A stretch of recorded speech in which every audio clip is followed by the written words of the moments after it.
Hey y'all, welcome back to another banger video on the channel. Today I'm going to teach you how to Zarya. I'm not sponsored by Blizzard in any form or way. This is in the genuine pure of my heart. So drop a like, subscribe, and enjoy the video.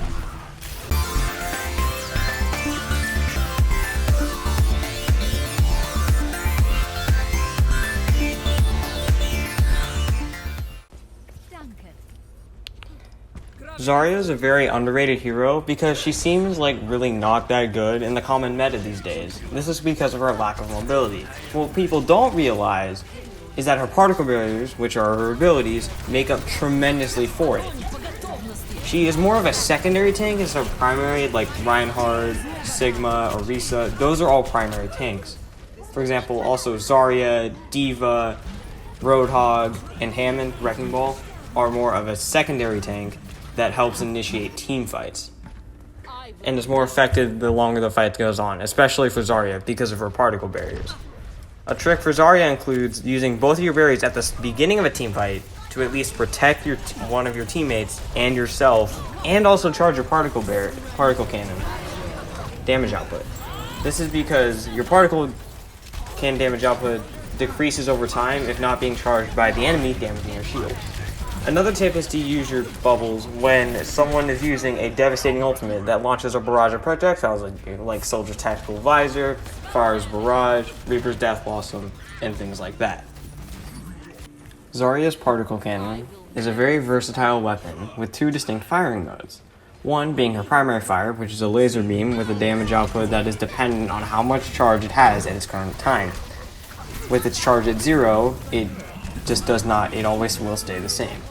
When for example, if it's up at 100%, the charge rate will decrease by 1.6% charge per second. Her base damage with her primary fire is at 95 damage per second, but it can increase up to 195 damage per second with her particle cannon being fully charged. Her secondary fire is also very effective at crowd control and keeping her enemies at bay if they do decide to rush the point at that certain time, which is very effective for 1, stopping team fights, 2, protecting your healers that are very vital to your success, and this is because each ore of energy consumes 20 out of her 100 ammo count, but can be used at a way longer range than just 15 meters. And this is great at getting poke damage before a fight breaks out. To charge the particle cannon, you first have to take damage using your particle barrier, which increases your particle cannon damage by 1% every 5 damage it takes. Each barrier has a total of 200 health, which means you can charge about 50% of your particle cannon damage in one go, which is very effective. Zarya's ultimate ability, Graviton Surge, is great for grouping hordes of enemies together. For example, unless you want to solo, you can always solo to Bastion in Sentry mode and burn down his health. But then again, Bastion always wins. So, Zarya is when you're using your ultimate, Graviton Surge, you're gonna want to be aware of D.Va's defense matrix. For example, see there? She just ate my defense matrix, which does absolutely nothing.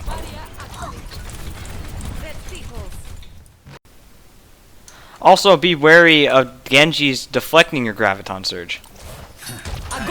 See, now I'm screwed. Well, the Genji is just fine. And it benefits his team, not mine. His particle barrier also reflects knockbacks such as Pharah's concussive mine.